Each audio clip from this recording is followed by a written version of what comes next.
All right, now, everybody. Quiet, listen to me. We're going to start a show.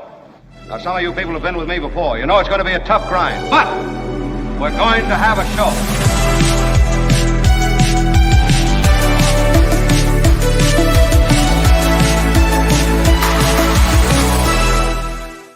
Thank you, everyone. It has not been an easy ride. It's such a pleasure to be back. Oh, yeah, it's been a rough one for young Mark Thompson. I'll tell you what.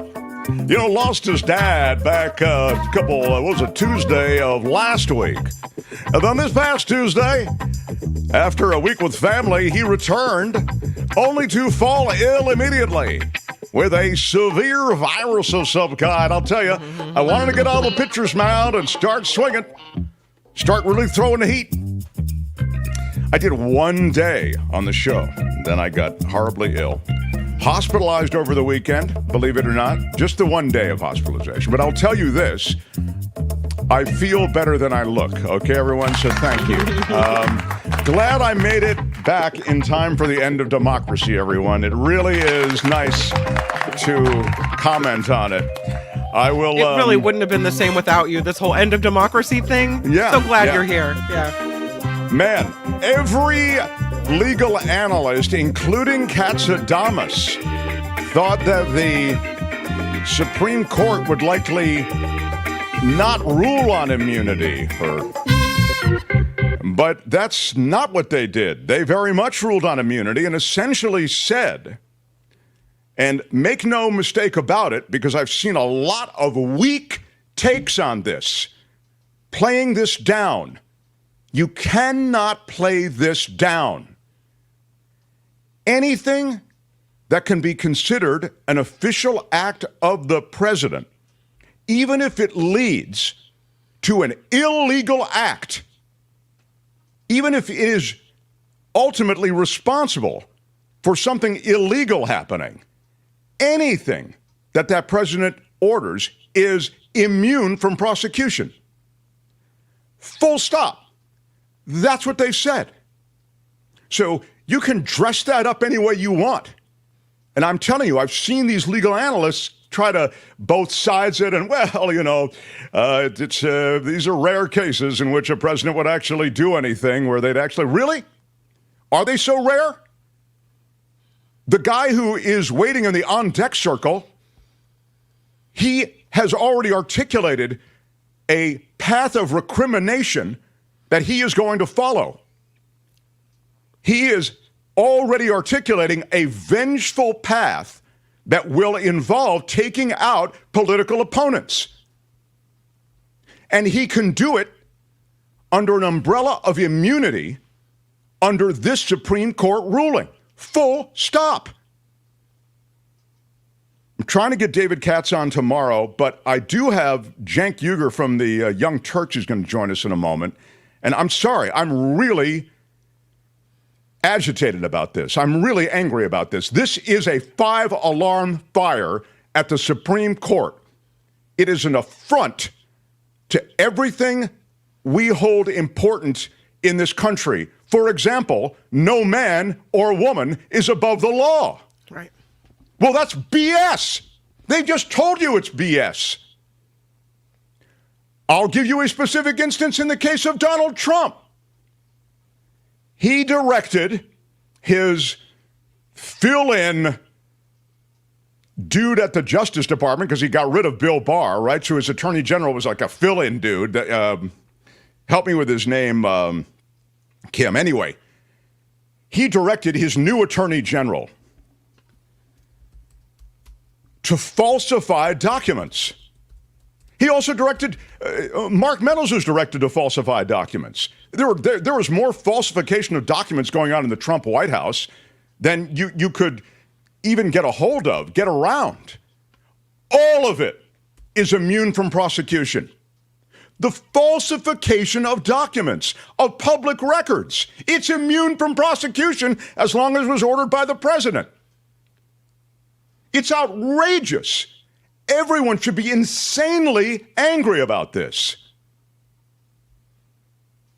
You won't let a woman get an abortion when she wants it. You won't let a woman make that decision. You won't let a woman have reproductive choices and freedoms, but you allow this guy to occupy the Oval Office and do whatever he wants? I'll give you another example.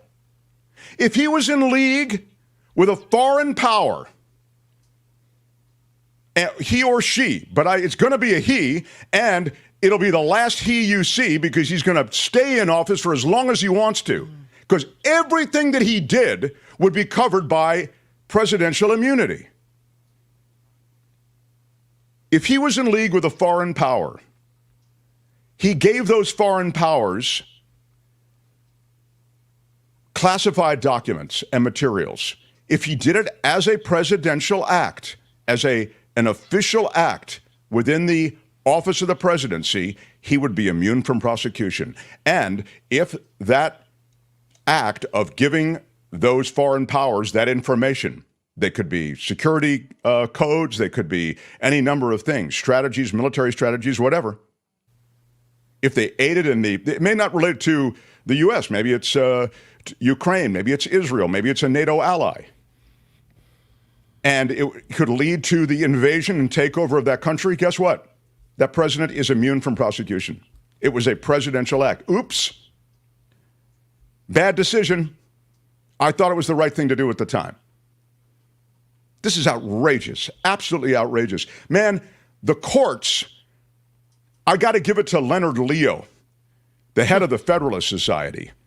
Leonard Leo, the head of the Federalist Society, has been sowing the seeds of poisoning the courts with conservative religious nationalism and right-wing religious nationalism. It's underpinned. That's the next step. There he is, Leonard Leo, will be the Christianity that will inform all parts of your life. Leonard Leo has headed up that organization. He gave Donald Trump the list of judges. The list of judges doesn't just extend to the Supreme Court. These are all those judicial appointments that Trump made and they smartly and aggressively put in place during the Trump administration. They did it very early on. Leonard Leo now, you'll recall, he just got $1 billion dumping of money. That was just in the last year. Leonard Leo now has seen the fruits of his labor, right? He's really seen the fruits of his work. Now, we are living with this insanely conservative court that is carrying the water for a despotic president who is waiting in the wings. It is absolutely grotesque. I love this way, the leader of the free world. He'll be the leader of the free world. We're the free world. We're the leaders of the free world. Aren't we, America? The free... BS, man. You are watching the total undoing of the freedoms that we have in this country. And you are watching the rise of despotism. And you can remember this day. This is the day. It's outrageous. It's awful. I want to talk about the debate, and I want to talk about Biden. I haven't given you any takes on that, and I'm sorry that our first visit after I've been away for a couple of weeks, you catch me like this. I would ask you why you're yelling, but I know exactly why you're yelling. It is, I'm so downcast over this. It's incredible. It's just incredible. In a nation that's come this far, the experiment of this democratic republic really is being jerked away by those who want raw power. And you really see how it is just power they want. And I made this point. I'll tell you what, it's so funny because I was angry on Friday. I was this angry as I am now on Friday because of the Chevron deference case. Yeah. Because I made that point, and you'll remember I've made it with David Katz over and over and over again. I've said what they're doing is because we know Congress can't do anything, right? So the way that things are getting done in America right now is through the courts.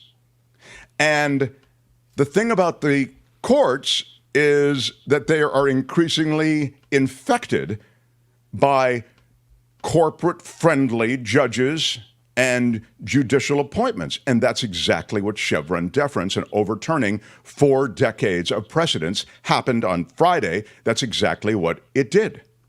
So now, instead of having scientists and experts examining the amount of toxins that should be in water, soil, you're going to just have judges deciding, generalists. They don't know anything. I mean, in fact, you can find that it was Sotomayor who wrote in her opinion. She gave you an example. It was about proteins. It was about the FDA and regulating proteins. And she said, well, would a judge know? And then she laid out all of this scientific stuff about proteins that, of course, none of us know. Why? Because you need to be a scientist to know it. So you're going to regulate toxins in the environment, particulate matter, carcinogens. You're going to regulate that in my water, in the air, in the soil, when you don't know anything about it. And so, they're saying, well, Mark, they're going to let the legislature decide. Congress can decide. Congress can't decide anything. They're busy. Jim Jordan is busy on a jihad against whomever, and Marjorie Taylor Greene is busy doing her own thing and, updating her Instagram page. Congress gets nothing done. So you've now, again, surrendered the decision-making over to the judges who are generalists. And they are not scientists. And as a result, you're going to see more and more corporate polluters skate and do their polluting. That's what this is all about. It's about money and power. So, thank you guys for indulging my anger. I think this is an inflection moment, and I wouldn't be surprised if Cenk himself is probably on the air on TYT. He may not be able to make it. We'll have to see. But I'd asked him to join about the Joe Biden situation because I'm hearing that's also something crazy. People have lost their mind over this. Yep. And I will talk you all down. I will talk you all down from this panic that has set in after the debate. And I understand why everybody was panicked. I was watching it from my deathbed, and it was... I felt like Joe Biden looked, and I get it. But I will make you at least feel better about the situation that we find ourselves in with Joe Biden. So, The Mark Thompson Show. Tony is here. I do want to recognize that Tony is in the house, everybody. So please, if you would. Thanks, Tony. And Kim, who has really been Kim, how are you? Stalwart friend and partner and, obviously colleague, I guess is the word I would use, has been wonderful through my entire period, with the loss of my father and also with the illness. And it's just been really great. She's been so great to, handle all of that. Yeah. Well, Cenk is going to make it. I was suggesting that maybe he had to do like an emergency, he had to periscope up on the TYT network. But I think, so now you'll get a chance to hear me yelled at. Cenk is the founder. He is the originator of the first and biggest online news network in all the world. He is on TYT. If you haven't checked them out, they are my brothers and sisters forever. How about it for Cenk Uygur, everybody? Cenk, you missed me doing my Cenk impression. I did about, good 7 minutes of yelling at the heavens about this SCOTUS decision. I'd love, actually, even before we get into Biden, to get 2 seconds. I think it's an absolute open door to rising despotism. Yeah, I think it depends on whether Sotomayor is perfectly accurate or not in her dissent. If she is, it's potentially a democracy-ending decision. If she isn't, then there's an argument to be made that it's normal. Okay, so let me explain real quick. If all the Supreme Court is saying is, hey, we got to figure out what's an official act and what's not an official act. So, for example, when Obama and Holder decided that you don't need judicial review to do a drone strike on an American citizen abroad, is that an official act or not an official act? Well, it's an official act. Okay, then you don't get to question, X, Y, or Z, right? Okay.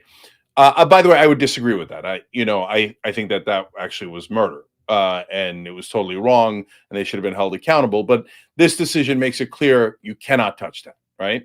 Whether it's Obama, Trump, or anyone else. But if Sotomayor is right, then what they could say is the election certification is an official act. So if in the middle of discussing whether to certify or not certify the election, the president instructed the staff to murder the vice president, well, it's an official act, so we can't look into it at all. So he has immunity for anything he does within the scope of that official act. Well, then democracy's over, because then you could just literally kill your political opponents and call it an official act. And so that sounds super extreme. And I can't imagine that even this lunatic Supreme Court intended that. But if they did, then we're all screwed. The falsification of documents, though, Cenk, the instruction to falsify documents, that would be covered by the immunity they've described. I think so. Yeah. I mean, so you see how they could, I mean, again, if they go over the top and murder somebody, I guess, potentially, maybe, but there are a lot of ways to do it in a more underhanded way, No, but Mark, that's the thing, though. An illegal act is an illegal act. The question is, and it doesn't depend on the severity of the illegal act. The question is, can we look at it or can we not look at it? If we can't, once it enters the rubric of like an official act, does that mean we can't look at it at all? Like, not to find out if the documents were falsified or if the documents were burned or if the guy producing the documents was murdered. Like, we just can't look at it at all, right? If that's the case, we're totally screwed. If they just mean, hey, figure out if it's official or unofficial, and then we'll figure out the parameters of how much you could look into the official acts, okay, we'll survive. You see what I'm saying? Yeah, I totally see it. No, I totally see it. Huffington Post is saying assassinations, coups, bribery, all on the table. I mean, it really does. It would seem, at minimum, open the door to a lot of corruption. In a world, and I'm talking about in a world, I'm talking about in the executive branch, which is already, I think, beginning to succumb to a lot of corruption. We saw a lot of it in the case of the last administration with the hotel, with the trademarks given to Ivanka, with the deals made by the Kushners and their family under the COVID, et cetera. There were a lot of payoffs all over the place. All right. Thank you for that. And now, why I have summoned you, sir, because I know that we vehemently disagree about Joe Biden and dropping from the ticket this guy who is already on the ticket at the last minute here for, you'll have to tell me, for some better choice that Democrats are scrambling for, given his performance on debate night. Yeah. So, Mark, first thing I want to establish with your audience is, and I think I'm positive you'll agree, that we're both trying to beat Trump. The question is, what's the best way to beat Trump, right? Because a lot of times what I get back is, hey, you're criticizing Biden or you're hurting Biden, hence you're trying to help Trump. No, what I'm trying to do is have the best possible candidate against Trump so that we can actually have a way, way, way better chance of beating him, right? So now, having established that, I assume you agree, right? Of course, and I'm just curious. I don't mean to cut right to the chase, but who would that person be? Okay, so now once we establish that, then the question is the Democratic Party better off, and can we beat Trump better if Biden stays or if Biden goes? And then the second layer to that is, yes, but what is the process by which Biden goes, and who would we pick? Because that's going to help determine whether we're better off with Biden or without Biden. Right? Exactly. Right. So now the process is actually really good news, really simple. So it's a convention like every convention we had through 1968. Delegates go, they're released to pick any nominee they like.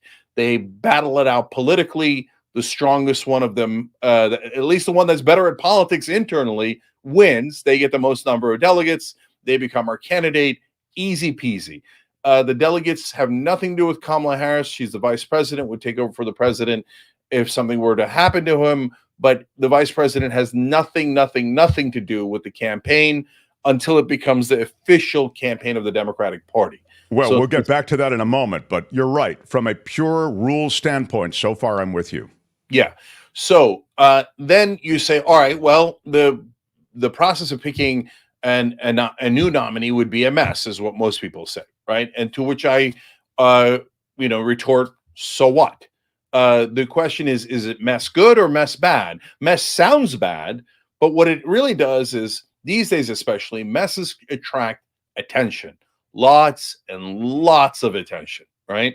Now, all of that attention is going to Democratic politicians and Democratic policies. That's beautiful. That's what you want before an election. You're going to get hundreds of millions of dollars, potentially billions of dollars in free media. Now, you say, well, but they're going to argue against one another. Yeah, that's called politics. And so what? Let me just, I'm sorry, I want to let you make your full point, but I really, because I see a couple of points, I just got to jump in. So let me just jump in on that one and say, one of the things I think that is an asset for the Democrats, and Joe Biden in this case, is that Trump is unhinged and his rhetoric is more and more to the base. You saw it on debate night.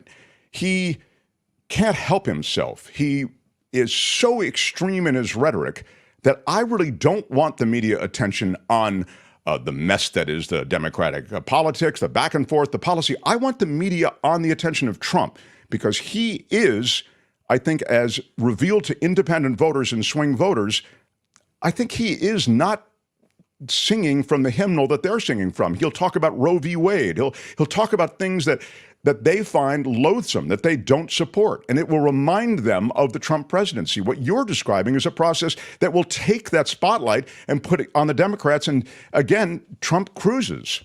So, Mark, there's two different stages of the campaign. One is through the convention and one is after the convention. So through the convention, we have a mess already. We don't have a choice about it. And already no one is talking about Trump. Everyone is talking about Biden. I agree. I agree. So we're already at a terminal point. Like, it could only get better from here. And then after the convention, once you've picked your candidate, the focus goes back on Trump. Because so that to jump forward a little bit to answer your earlier question, so who should we pick? Someone who is going to check off the boxes that we need. I would argue that Gretchen Whitmer is probably the place we start. Why?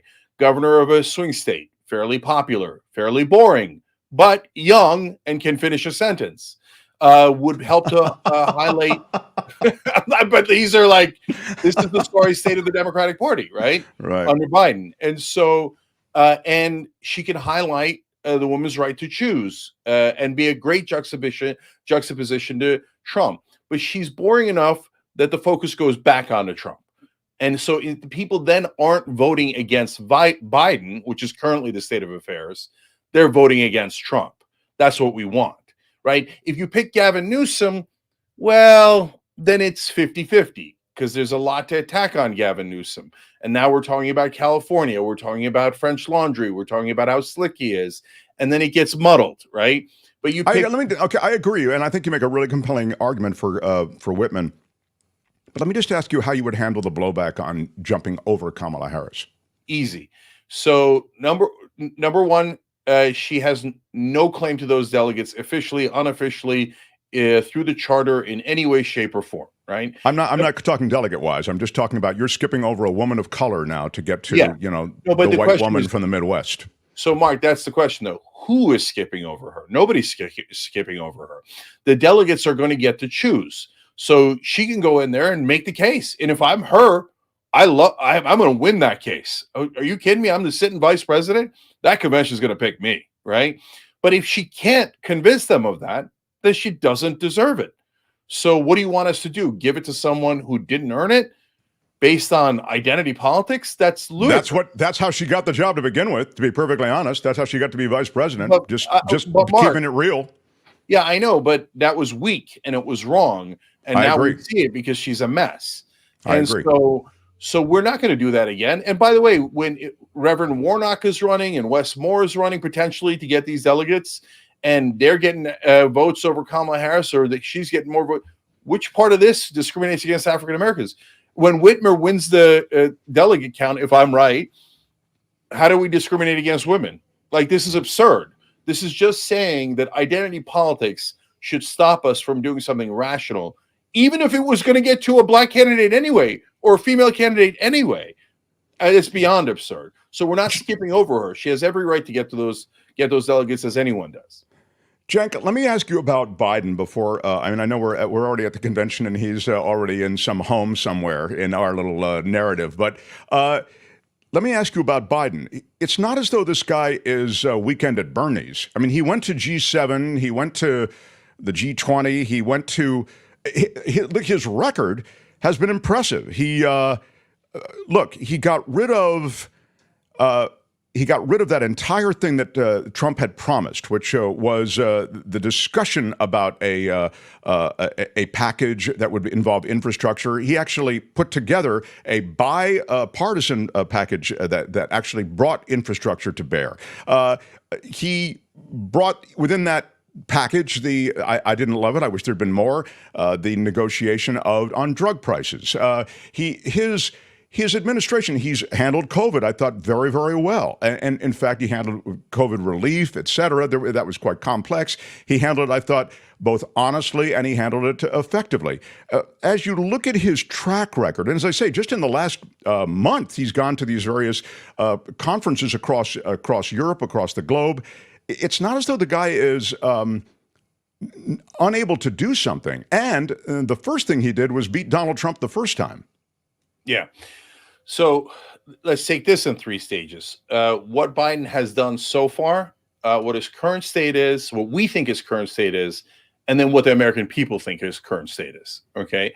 So what he's done in the past at this point, unfortunately, is not that relevant. If we had a normal campaign, it would be super relevant. Hey, this is my record. This is where I stand. But people will say, hey, listen, maybe back in 2021 and 2022, he still was in really good shape and he helped to get these measures passed. And we could debate how much we like or don't like those measures. But I just saw him with my own eyes at the debate, and he's not the same guy. Even if he was Superman in 2022, he no longer is. And so we think he was that same guy at the G7? So, look, Mark, the reality is, in my opinion, it doesn't matter. Everybody remembers Thursday night, is what you're saying. No, that's also true. We're going to get to that third. But okay. But Mark, the reality is that the president is not Superman. Democrat, Republican, Biden, Obama, it doesn't matter. They have a giant administrative state around them. And they're not just a figurehead. They make important decisions, right? And people execute those decisions. So, for example, Obama made the decision to stay in Afghanistan. Biden made the decision to get out of Afghanistan. Those were seminal decisions. By the way, I agree with Biden more than I agree with Obama on that, right? But then the administrative state executes it, right? So when you go to the G7, all of those policies were already adjudicated by the administrative state. It's not the deep state like the right wing talks about. It's just like the administrative state ran the country almost entirely when Trump was in charge, because he's a moron. He's on the golf course. Worked 1 hour a day, right? So you could say, hey, okay, Trump went to the G7, but he doesn't know a thing about the G7 because of the. But aren't I hiring, Cenk, that administrative state? I'm hiring the one that got the CHIPS Act passed, the veterans relief package passed. That's the package of guys that I'm hiring, guys generically. Yeah, but so that's going to get us to point 3 in a second. But one last thing about that, Mark. Yes, but that administrative state would be very similar under President Shapiro, President Bashir, President Whitmer, all these Democratic governors. It would be near identical, right? So a couple of people would be moved around a little bit, but overall you have a competent administrative state in almost any Democratic administration. So that's part of the package. So then when you go to the most important part, yes, this is maybe what you and I think, and maybe we could have a debate about whether we think he was competent enough at the G7, et cetera.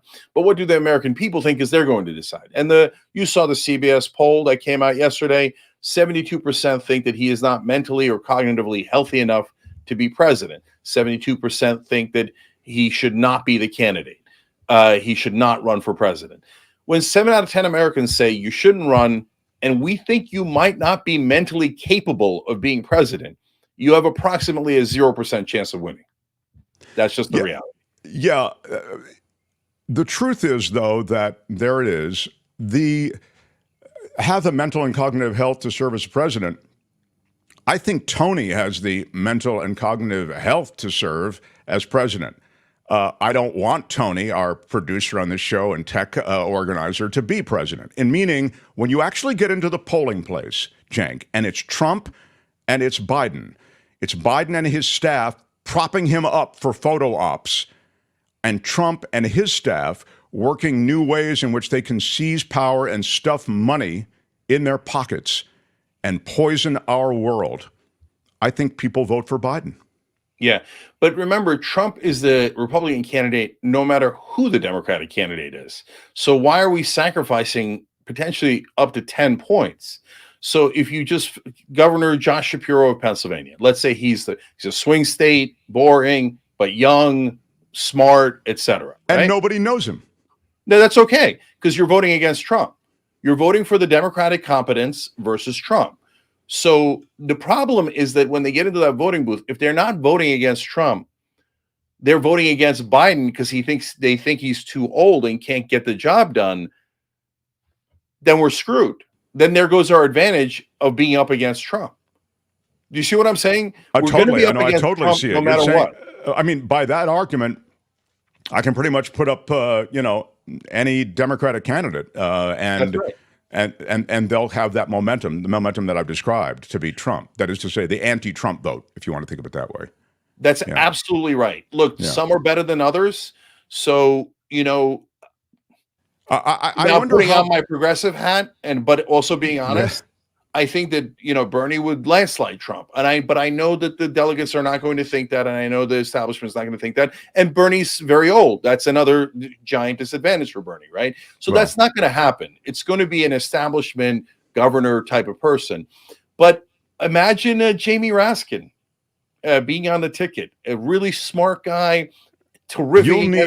You'll need a guy in Joe Biden. Sadly, now this is the practical part of it, and you'll need a guy in Joe Biden who actually will have to step down. I mean, it's his act to perform, right? To step down. It's people can counsel him, people can talk to them, whatever.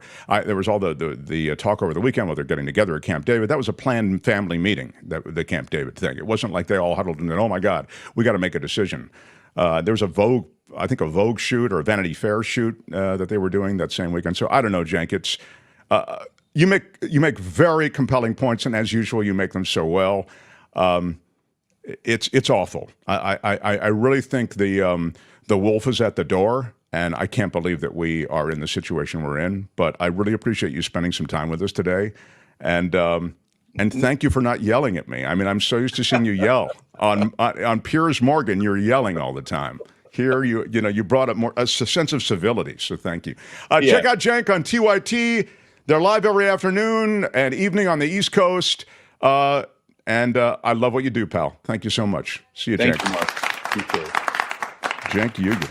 Right on, right on, right on. The Mark Thompson Show. Well, I think I've got Gary Dietrich waiting. Gary Dietrich, who is everybody settle down.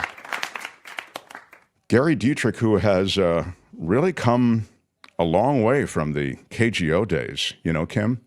Gary used to be a regular on KGO. Yeah. And now Gary is on the CBS television network. He'll tell you all about it. He's a CBS iHeartRadio political analyst. I mean, essentially, you can't turn on television or radio without hearing or seeing Gary Dietrich. He'll tell you about all the different things that he's doing right now. He'll also, I imagine, and on the iHeart stuff, I know it's a podcast as well. So looking forward to checking Gary out. Then we'll get Kim's news, and an exciting new book is out all about the transformation of music in Russia, believe it or not. We're going to be politically heavy in the first hour, and then some great stuff in the second hour related to that. And also, Karen Dawn is in the second hour, and Courtney stops through on the second hour as well. So everybody stay put. The Mark Thompson Show. He is the CBS television and iHeartRadio political analyst, the former KGO brother. How about it for Gary Dietrich? Look at you, you successful fool. I love it. Good stuff. You look good. Think that this mic may been better. Let's see. Yeah. The more things change, the more they remain the same. Tony, we may have to ask you to counsel on this. How does this sound? Oh, it sounds okay. I think it's passable, isn't it, Tony? Thanks, Tony. Yeah. Yeah, I think there's a bit of a lag, but yeah. Bit of a lag, but it's okay. Okay. Well, now he's just completely muted. What? Yeah, go ahead. Go ahead, Gary. You guys with me? Yes. Hello. Yes. Okay. So, yeah, it was so good, as you know, being a regular with you on KGO, Mark, which I served for a decade and a half as that esteemed station's political analyst before it, veered off into sports betting. Although I was thinking that those sports betting guys have to be maybe even excited about last Thursday's results, because it is going to turn the betting market for the presidential race into utter chaos, which betting guys always seem to like. It is true. Everybody likes a race if you're in the betting world. Hey, Gary, what do you just coming off of that, I'm going to ask you about the SCOTUS thing. I want to get to Gavin Newsom, too. We've got some stuff to get to. We'll try to get to them all quickly. But how do you sort out this controversy around Joe Biden and the top-of-ticket controversy that's emerged on the Democratic side? Well, you don't sort it out easily, Mark. That's the problem. I mean, this controversy, as you know, started a long time ago. It started, at the beginning of the presidential primary season. There were people forget this. You may remember, Mark, but when Biden ran here in 2020, he intimated that he would probably be a one-term president. Do you remember that? Almost certainly, yeah. Yeah, he'd said he was going to be one term, yeah. It's going to be kind of a bridge to the next generation. Then things morphed.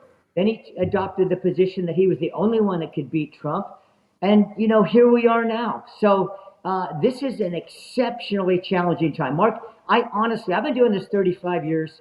I've worked on campaigns, legislative to presidential, as you know. I'm strictly nonpartisan about this stuff. I do not have a horse in the race. But I have never seen the kind of chaos we are seeing now with a party trying to choose its nominee. I mean, we did have things like, for example, in 1976, Reagan challenged, at the convention, there were a lot of Reagan signs saying he should be the guy, not Gerald Ford. In 1980, the Lion of the Senate, Ted Kennedy, was rumored to be a guy that should be the nominee, not Jimmy Carter. We know how both of those turned out. Not well for the sitting president. Sure. So this is going to be an extreme challenge. I think I heard your last guest just kind of sign off with saying, it's going to have to take Joe Biden stepping aside. Right now, that doesn't look likely. Apparently, a lot of heavy hitters, especially in the Democratic Party donor base, which is split on this whole question, are waiting to see what the polls are going to look like here in the next week or two. But this is an absolute mess.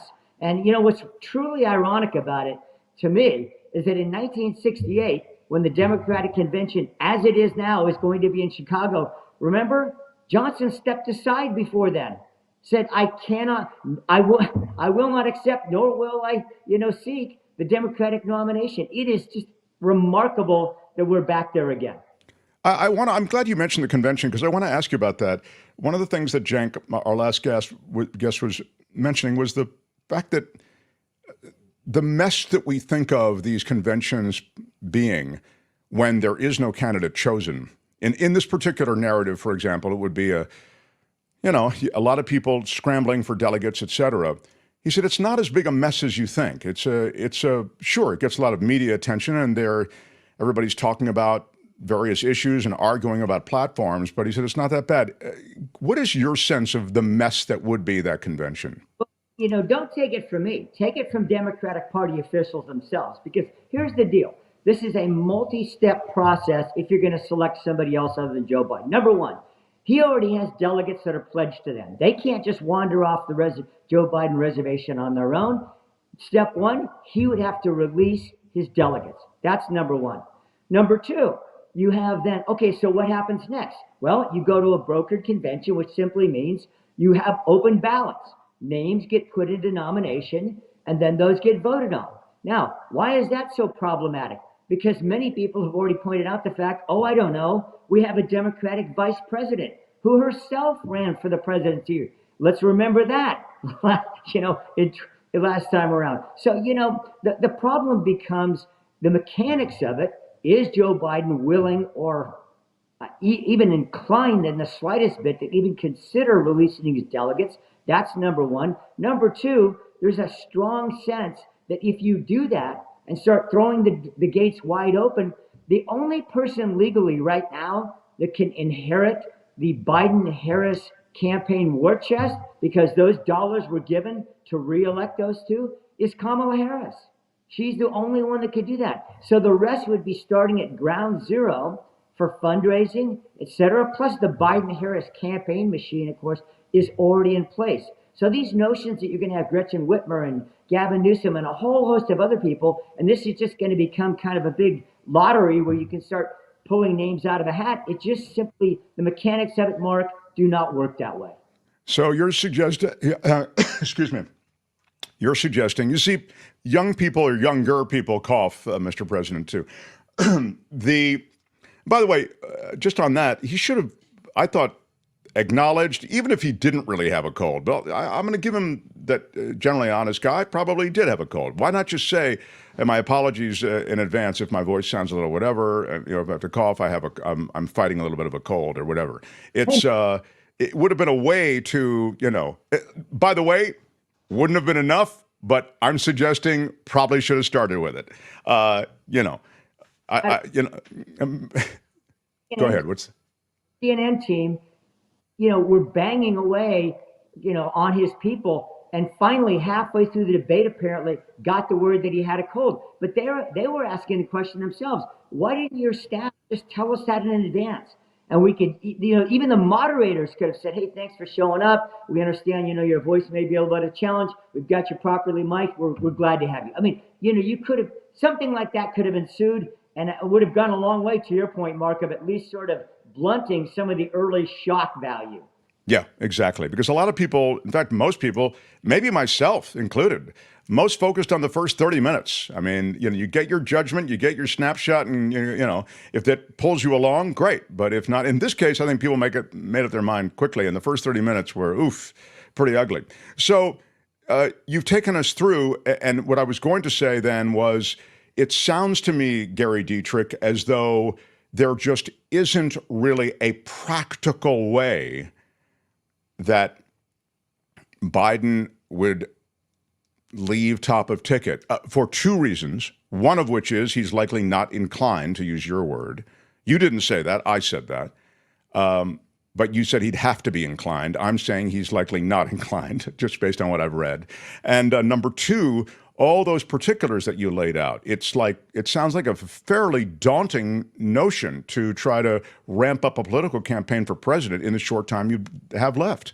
Well, you make no mistake about it, though. I mean, what I've said is it's not easy and it would be messy. I think anybody that thinks otherwise, you better call the DNC, because that's their argument right now for sticking with Joe Biden, is that it would be difficult and cumbersome. But there is a flip side to that, Mark, that is interesting. Some people in the party are advancing, and that is, hey, you know what? As you know, Mark, political conventions increasingly have been seen as snooze fests. The time allotted to them on primetime TV has been cut to almost nothing. A lot of them have been actually taped, and later on, we'll put the acceptance speech on, at like 10:30 or after our local news. That's what they've come to. This paints a whole different picture. And there is a segment already of the Democratic Party saying, wait a minute, why not completely turn this whole narrative on its head? Let's energize the young base, energize us. Let's put this convention back on the map the way it used to be, when you had 3 hours of prime time every night by the major networks covering the evening session of a convention in its entirety. I mean, Mark, this would be the biggest political reality show of our lifetimes were this to happen. And I think there's some in the Democratic Party that say, look, the narrative has got to change. Thursday night was supposed to do that. Why not have a huge buildup to August in Chicago and let's let it rip? Yeah, I mean, there is something to that, and increasingly I'm taking a meeting on that. I've been so reluctant to embrace it, but I do think we're in a very tough situation. And this new SCOTUS decision just reminds me of Not that I needed a reminder, but this is a real right-wing crew waiting to get in. I know you can't really opine on that part. Those are my opinions. But, I mean, I think, as I was saying last half hour, the wolf's at the door. And you don't need to hear the barking much louder than you're hearing. Does the SCOTUS decision, the Roe decision, these latest decisions may, unless people follow politics or follow this stuff, it seems to me they may not land as heavily. Certainly the Roe decision really landed loudly. How does that affect in polling that you've seen? Yeah, the Roe decision is probably the only one of the ones you've mentioned, Mark, that moves the actual needle of polling. And here's why. Because it was so personal for so many people, right? I mean, that's the thing about abortion. You cannot get away from that issue having an amazingly resonant personal impact for people on both sides, because everybody knows somebody, right, who's either wrestled with that decision or had an abortion or chose not to have one or has strong, faith perspectives on it, moral perspectives on it, whatever it is. And the things like the presidential immunity, the things like the cases last week, they don't have the same impact that this one does. Now, this, as you know, today's immunity decision by SCOTUS has a tremendous impact on this particular election cycle, because by all accounts, doesn't matter which network you're tuning into, what their political bent is, this is going to make it very, very difficult for that January 6th case against Trump to go forward before the election. That's going to have real political implications. The other thing about it is it feeds into the narrative that the courts have been politicized. What's interesting to me about that, Mark, is it depends on the issue, on the person in front of the court, and on the level of the court, that is federal, state, or local, but whether you think something's been politicized, right? That's been a huge part of the Trump argument for months. But when it hits the other side, then they're hitting that narrative. And I will simply say this, as a nonpartisan person, and Mark, it is my role at CBS and iHeart to play that, but also I take a bigger picture view of these things. Is we need to preserve American democracy. We need to preserve every branch of government in its integrity, or the entire system is going to implode and crumble. And so my concern, Mark, my larger concern is that all these narratives that the courts have been politicized this way or that way, depending on your perspective, does real damage to a judicial system that is absolutely vital to have in a democracy. Yeah, but it's vital to have an objective, fair judicial system, isn't it, Gary? I mean, you can't. I understand, and I think I agree. My dad was a constitutional lawyer, and we used to talk about. We go round and round and round about the courts all the time, and he agrees with you. He said, yeah, the courts we always hear about how the courts are political. Of course, the Supreme Court's always been political. They've always been political appointments. In other words, they're informed in part by politics, was his feeling. But it shouldn't be purely political, I guess, is the way you hope decision-making is coming down, right? Absolutely. And let's make no mistake about it. People need to remember, court justices at every level, at the California Supreme Court, those people are appointed by the governor, right? And they do come up for election, but other than Rose Bird, most people won't even remember that name because so long ago. But the reality is courts, and at the federal level, the Supreme Court, of course, the president nominates those folks. They have to be confirmed by a Senate. We'll remember Judge Bork was not confirmed, right? And others were under heavy scrutiny.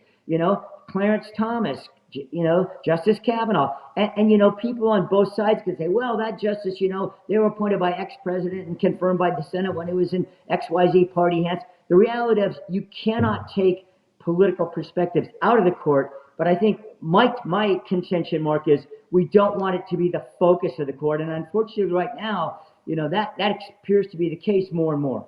I blame the court for that a bit, Gary. They've taken an aggressive and again, these are my opinions, I think they've taken an aggressive right-wing stand, very business-friendly. We knew they'd be business-friendly, but aggressively corporate-friendly, particularly if you look at the overthrow of Chevron, which we just got word on Friday. All right, so now I want to move quickly to Gavin Newsom before I lose you. Give me your some thoughts about Gavin Newsom in the state of California. Well, I think Gavin Newsom, it is clearly a mixed bag for the governor. He sees himself, no doubt, as one of the champions of progressive politics and certainly of the Democratic Party nationally. I mean, all you have to do is look at the last year, Mark. I was down at the GOP debate, for CBS at the Reagan Library last fall. Who shows up in the GOP debate spin room? Gavin Newsom. I mean, I've never seen somebody from the other party in a presidential primary spin room debate. And here he comes walking in the side door. I'd gotten word that he was going to be there, him and his security deal. People were shocked. I wasn't. Because I said, what are you going to do? Keep the governor out? They said, was he invited? I said, it's the state of California. Of course he's. And then last week, take last week, okay? All of a sudden, after months and months of delay for a constitutionally mandated State of the State address, we always get those in January, maybe February. It was scheduled for March. He put it off 3 months. All the press corps in the state capitol was saying, where is he? Finally, last week, what a shock. 2 days before he's going to fly to Atlanta and be a surrogate for the Biden-Harris ticket, we get a 27-minute, I'd call it an audition tape by the governor with a music bed. Mark, you're a Hollywood, you're an LA Hollywood production guy. People are saying, what was that? And they're saying, and the Capitol is saying, I know what it wasn't. It wasn't a State of the State address. And then let me put the icing on the cake, my brother. All of a sudden, you may have heard that last week these are all completely coincidental, of course, Mark. And yes, people, that was air quotes on the podcast. So here's the deal. He all of a sudden announces last week, he and the First Lady, the first partner, as they call her, that they're moving. They live just a couple of miles away from me, by the way, here in the suburbs of Sacramento. They're moving the family basically to Marin County, out of here. We're out of Sacramento. I will tell you, Mark, there's a strong feeling in Sacramento that the governor's basically checked out for the most part of California. They're dealing with homelessness. Yeah, he's involved, but his aspirations are now clear. And after Thursday night, I think even more clear. Wow, what a great run on Gavin Newsom. I guess it's true. I mean, we always, as you just have said, knew that he was looking to, move into the big show. Although I got to say, being governor of California is a pretty big show. But yeah, he's good too. He's an effective communicator. He's an insanely good spinner. When you talk about that spin room thing, he's good, man. I'm thinking, holy cow, where did this guy come from? He's really, he knows how to crank it up. But, let's face it, being governor and doing a lot of things related to that job in Sacramento is related to governance. And so that's a whole other standard, and we can get to that another time. But, yeah, that's quite an interesting, as you suggest, reflection of his real aspirations. What's that? Go ahead. You see publications like the San Francisco Chronicle, the Sacramento Bee, and all the bees that are up and down the valley in Fresno, Medicinal. When you see them questioning the governor's motives and saying he needs to stay home and govern California, he's spending too much time bashing people in Texas, Florida, and going after people in red states with his $10 million contribution to a PAC to do that, they're saying, listen, we got to get things under control here. There's a lot of concerns. When you're hearing that from those kind of outlets, that speaks pretty loudly. Yeah, fair enough. Find the great Gary Dietrich across the CBS television network and also across the iHeartRadio network. And you'll find him here now on Mondays. I most excitedly welcome you back and look forward to next week. Thank you, Gary Dietrich. All the best, pal. Gary Dietrich, everybody. Right on. The Mark Thompson Show. Wow, this has been like one of those toboggan runs, man. You just get on it and you go like, whoa, hang on. It's so good to have Gary Dietrich back, though. So good. Yeah, he's pretty terrific. Pretty terrific. And you know what that is, Tony? That's the that cutout thing is his system muting every time I say something, I think. Yeah. Excuse me. I couldn't adjust it because if I changed the mic setting, that's when he would mute it completely. That's why I had to leave it that way. So Because I let me was grab trying to mess some- with it in the background is what I was trying No, to you do. were. I think it was. Yeah, that's why I tried to shut up a lot and let him talk. It just you both couldn't talk. Whatever he's using for his setup is basically it mutes him completely when it when you're cancels. talking. Yeah, it's a cancel thing. That's a bummer. I don't know what I'd do if my microphone, if I was cut off every time you opened your mouth. I know. You might All want I to do- look into putting that technology over here. All I do is open my mouth. I can't imagine it. So yeah. Imagine All right, if so- I couldn't talk over you, it'd be the worst. It would be. Kim, how are you? Now, what I'd love to do is get a little news, Yeah. and then we'll talk to this author of this great book. Excuse me. We have actually two authors coming in because while you were talking to Cenk and Gary, I discovered that the co-authors of the book will both be here. So this is they're really great. cool. They both have Yeah. great origin Yeah. stories, so that'll really be good. Okay, Kim's news, and smash the like button and do all that stuff. Smash it yeah. with your iron rod. Smash with your iron rod. That's exactly the way to do it. I mean, that's the way all the cool kids are doing it. So rock on. Kim's news, and we continue. Mark Thompson Show. The Mark Thompson Show. It was great. I loved it. How would you handle this? We could try ignoring it, sir. Morning. You cannot say you love your country. Where are my weed smokers at? Stay at home and get baked.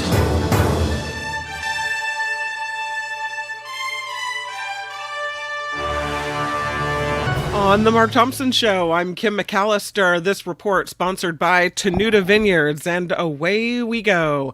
As Mark has mentioned, the Supreme Court is handing former President Trump a partial victory over the question of immunity. The justices ruling 6-3 today that presidents are immune from criminal prosecution for official acts while in office, but they can face charges for acts that are not part of their official duties. The ruling means Trump's election interference case likely won't go to trial before the November elections. If it does not impact Trump's upcoming sentencing, this does not rather impact Trump's upcoming sentencing in his New York hush money case on July 11th. So there's that. President Biden's family is urging him to stay in the 2024 race, is what we understand after the widely criticized performance in last week's presidential debate.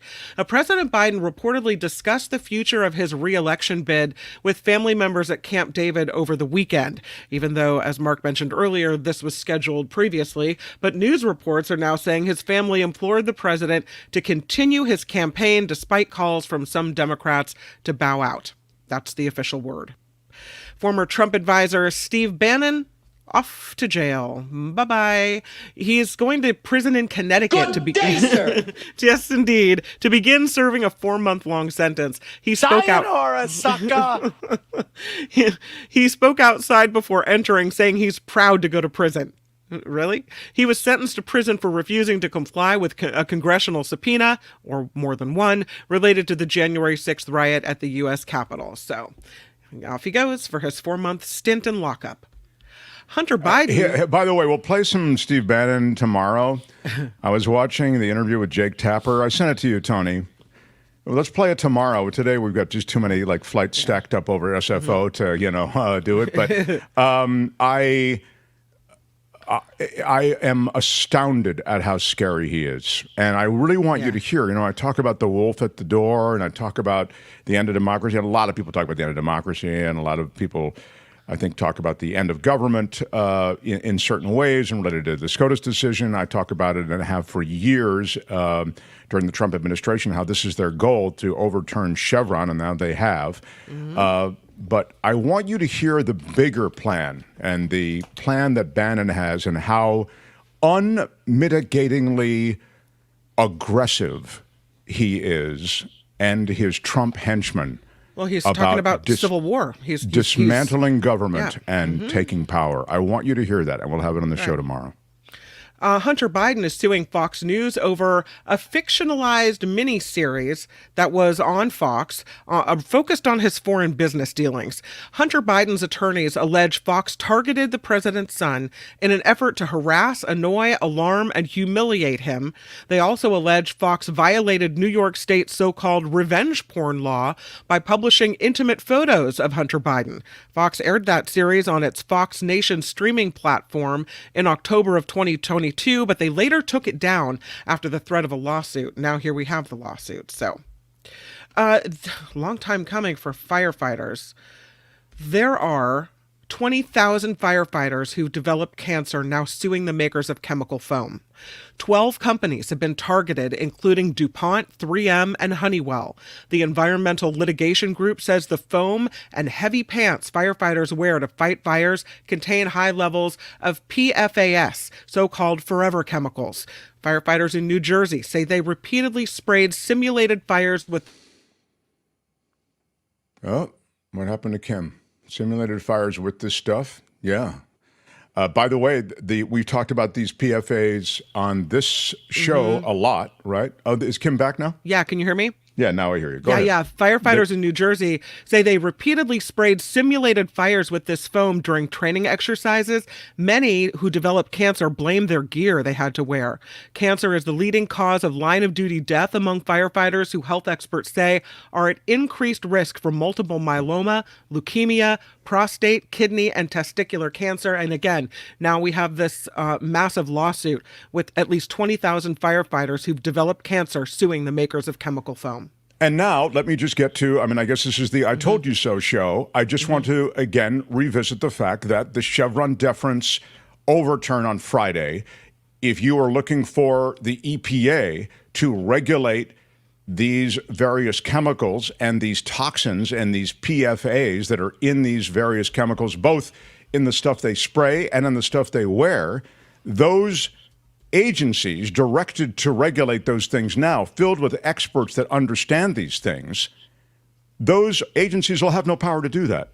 Instead, the judges, bought and paid for by the very companies that are being sued, those judges will make the ultimate decision. And so I'm not optimistic. My heart breaks for these guys. And I say guys again, the men and women who are firefighters. It's an extraordinary thing that they handle not only these fires, and they handle these fires with all of these various chemicals that are now found to have issues. They wear these uniforms and protective equipment, also now found to have issues in many cases, but they also go into places and they don't know what chemicals and toxins are being released from the fire there in the places they're going in. So it's like a triple play of danger. Yeah, so I give them tremendous courage is required. They have it. And I think we should try to protect them every way we can. Obviously, we all feel that way, but it's heartbreaking. We have the possibility of a public safety power shutoff in California. PG&E says it may have to turn the lights off tomorrow morning in 8 counties. That means 12,000 customers could be in the dark with no AC, no electricity to keep the refrigerators running. Most are in Shasta County, 1,900 in Tehama County, 550 in Colusa County. The shutoffs could also impact 360 people in Glenn County, 200 in Yolo, half of that in Lake, Napa, and Solano counties. These planned outages are meant to help prevent wildfires as the red flag warnings kick into effect. So, man, this feels like, it's deja vu all over again, right? Yes, it is. Here we go. The commute. Something to think about on that drive into work. 13 California cities are named the worst commutes in the nation. Many here probably agree, but the ranking may be surprising. Coming in first, Vallejo and Fairfield. Yeah, used to be Oakland and San Francisco, right? Now Vallejo and Fairfield rank number 1. Money Geek says it's mostly due to people shelling out nearly $1,800 a year for gas. The personal finance website puts Stockton and Lodi second, Modesto fourth. Fifth place goes to Riverside, San Bernardino, and Ontario. San Jose, Sunnyvale, and Santa Clara next, followed by Los Angeles, Long Beach, and Anaheim, with the cheapest annual gas cost of just over $1,000. So there you go. Wow. I always think the tolls in the Bay Area, they can, over the course of a year, they can take their chunk, can't they? And super happy day for us here in the Bay Area. The toll today went up 25 cents for the Golden Gate Bridge today. And I think, 50 cents for the Golden Gate Bridge, 25 cents for the Golden Gate Ferry. So, my God. Just keep putting your hand out, getting more and more money from us. That's the way it is. Yeah. What is it now? The Golden Gate Bridge toll. Like 975, 9 something. I don't know. It's crazy. Yeah. I mean, it's funny because now you don't know exactly because they just do. It's so painful that they know it. So you don't have to hand your money over at the gate anymore. They just beep it out of your transponder so you don't even have to think about it. No, I know. There is that. And by the way, I kind of like that because it was painful, you know. But, yeah, I see we've got a guest waiting. I'm talking about the Golden Gate Bridge toll. Please don't interrupt me. All right. When I was a kid, Kim, it was $2. Oh, yeah, well. $2. It was $2. Raise your hand if you remember when it was $2. Everybody. Okay. Anyway. No.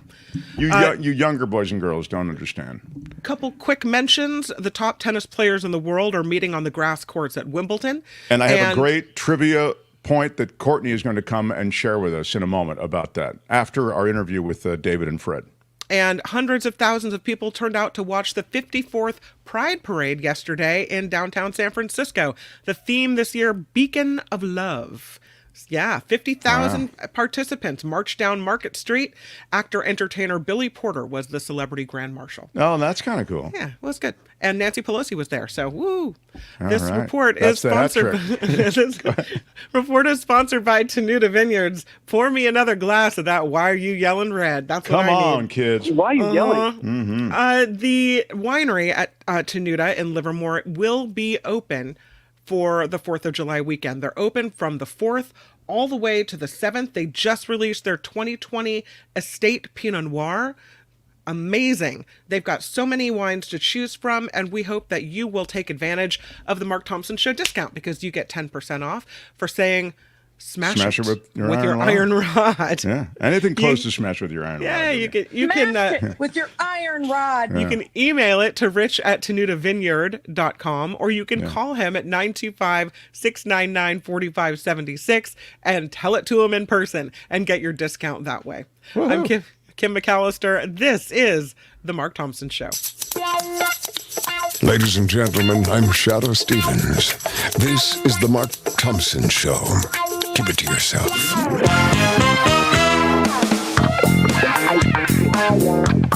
Who's Mark Thompson?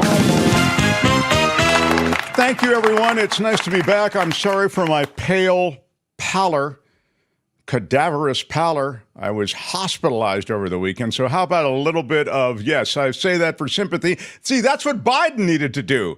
He didn't say, I want to say up front, I'm jet lagged from the G7. I picked up a cold, so I apologize if I'm a little slow tonight or whatever. I've got a cough tonight. Then people give you a little run in the room. You know what I'm saying?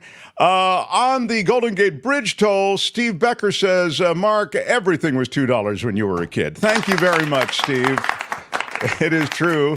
Harry says, Mark, I didn't think you were that old. Well, there's really anybody. Oh, Karen says, I think I remember when it was $1.50. Thank you, Karen. That is very nice of you. Someone makes me feel a bit better about the fact that I do remember it when it was life was just a lot less expensive. Yeah. All right. Now, there is a book out. I think it comes out tomorrow. And it's fascinating. It's called Rocking the Kremlin. Here's the book cover. And the co-authors, are they both here, Kim? I think so, but I have to tell you, I made the mistake too. It's not rocking, it's rockin'. Oh, did rockin'. I say rocking? We're cool. We're rocking. We're rocking. Oh, Rocking the Kremlin. Yeah. Thank you. Mm-hmm. Yeah. Actually, in my sheet here, it says Rocking the Kremlin. Oh, that's incorrect. That sheet was provided by who? That would be me. I needed to blame somebody. Thank you. And that is exactly why I ask. Thank you. So I really was Kim, how are you? It's called Rockin' the Kremlin. The new book is from David Junk and from his co-author Fred Bronson, who's a music journalist and real expert in music. And both of them have really interesting origin stories, I think, as to like how they got into this world of bringing, it's not just rock music, it's hip hop, it's everything from Mariah Carey to U2 to this world of Western music, I might want to call it, into Russia, and how everything began to change and how music really made a difference in that change, but then how the tide rolled out. And I think there's a lot in between involving espionage and the mob. And I mean, it's this is a true story. But anyway, please give it a welcome. David Junk and Fred Bronson. Hey, guys, how are you? And I guess it's just Hi, Jim. I guess it's just you. But it's I'm just me. I have my co-author here off to the side, Fred. We only had one set of earphones, so we decided that's I'll the put problem. them in my Well, ears and maybe you can provide questions, Fred's I'll bring origin story, but probably what will happen is he'll just get buried in all of this, and we'll, he won't get quite the attention that he would have otherwise. But David, who you're seeing there, you're the first CEO of Universal Music Russia, and your articulated effort was to build cultural bridges through music in a post-Soviet Russia. But I want you to tell first, to start, how you got into this, because you're a kid from the Midwest. You started in a rural farm. Was it Ohio, I think? Yes. Yep. Yeah. Tell everybody how you end up running a music company in Russia. Well, first of all, Mark, thank you for having me on your show, and I hope you're feeling better. Thank you. Thanks so much. And I was listening into the conversation about the toll bridge for the Golden Gate Bridge. And I remember back in the early 90s, I was riding a motorcycle across that bridge every day. And I think it was under $3, the toll back then in the early 90s. So I'm missing something those has good old happened. days too. Something has happened, David. It's out of control. It is, but it's still one of the most beautiful bridges in the world to cross. It's the most beautiful commute in America, I think. Yeah. So I my start is on a family farm in Ohio. This is Ronald Reagan's America we're talking about. So it was the height of the Cold War, mutually assured destruction. We had a very important Air Force base not far from our farm, so we knew the Soviets were going to attack it right away if there was a first strike or a retaliatory strike. So we were going to be turned to ashes. That was just something you lived with in that area. And so I grew up with this fear of the Russians, frankly. And I even remember when their Olympic team cheated and beat our Olympic team in the 1972 Munich Olympics, the basketball team did. And that upset me. But I just, I had a lot of reasons to fear growing up a potential Soviet attack. And then when the Berlin Wall came down, I went to Berlin to see the Roger Waters concert there at the Berlin Wall that he staged. When Roger Waters left Pink Floyd in the mid-'80s, he said he would never perform the Wall album again unless the Berlin Wall came down. And he didn't take that seriously, that no one did. It seemed impossible. But lo and behold, by 1990, that Berlin Wall was coming down. And so he staged the biggest concert in the history of Europe right there on Potsdamer Platz. 500,000 people from all over Europe came, especially the newly liberated Eastern European countries. And I came because I was just the biggest Pink Floyd fan in my school or in anywhere that I knew of. I was just the biggest, and I was so excited to see that. But when I was there, I saw freedom breaking out. It was the most amazing thing I'd seen in my life. People who had been living behind the Iron Curtain under communism were now embracing capitalism, embracing democracy. And as an American, people wanted to know what was it like living in America, what the future could be here in Eastern Europe under capitalism. So I really enjoyed talking about that and explaining that. And so when I came back to America, I decided to learn Russian and get a business degree right there in San Francisco at San Francisco State. And I got an MBA there. And Russian is not easy to learn. It's tough. And all the characters are different as well, right? All the letters That's are different. right. It's a whole different alphabet. They have more letters in their alphabet than we do, the Cyrillic alphabet. And I tried to learn in San Francisco, in the Bay Area. There was a course at Berkeley I took, and there was some courses at San Francisco State. But you really need to be in the country to really, really understand the language and really benefit, from that breakthrough moment. And so I went back to Russia and got a job working for a record company called Polygram, which at the time was the largest record company in the world, and they were the first ones to open in Russia after the fall of the Soviet Union. They hired me, and then an American company called Universal Music ended up buying Polygram, and they became the largest record company in the world.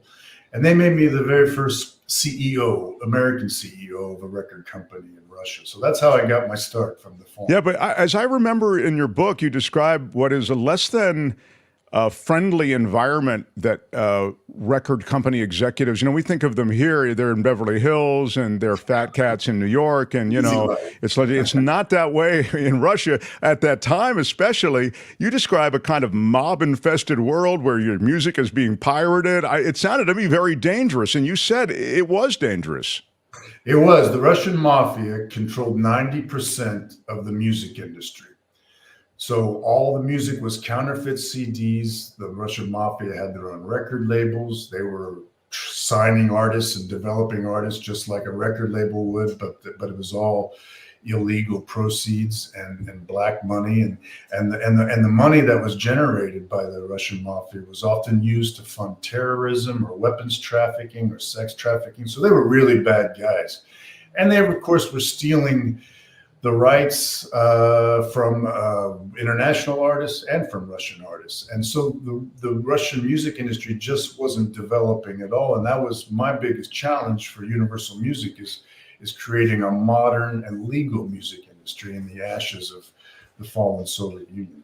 So, then, life takes a real ride for you. You pick up momentum quickly, and life becomes super interesting. Yeah, I got lucky with a couple of my signings. My first artist that I developed, an artist named Al Su, she went to Eurovision and finished second and ended up in the British pop charts. And so I had my first somewhat international success story. But then I love that your co-author didn't know what Eurovision. I don't think he knew it, or is it? No, right? It was me. I'm the one that didn't know. Didn't know what Eurovision was. Eurovision is like. Tell everybody what Eurovision. I think everybody knows. It's the biggest song contest in the world. It was on the scene long before American Idol and X Factor. This is but it's really weird how we're so siloed here, because I didn't know it until I don't think I knew it until like 10 years ago or 15 years ago. So the Will Ferrell movie, probably a lot of probably till Will Ferrell. Yeah. No, if it weren't for Eurovision, we wouldn't have ABBA. They broke through with Waterloo and went on to become one of the biggest bands of all time. And in Europe, it's countries compete with each other, and there's usually a TV audience of 300 million, and it's voting. Each of the countries votes for the winner by telephone or by jury, and that's why it's so fascinating. And that's why it was such a big deal for me to bring a Russian artist to Eurovision, because Russians had always done very poorly at this song contest. They even stopped trying. They had done so badly.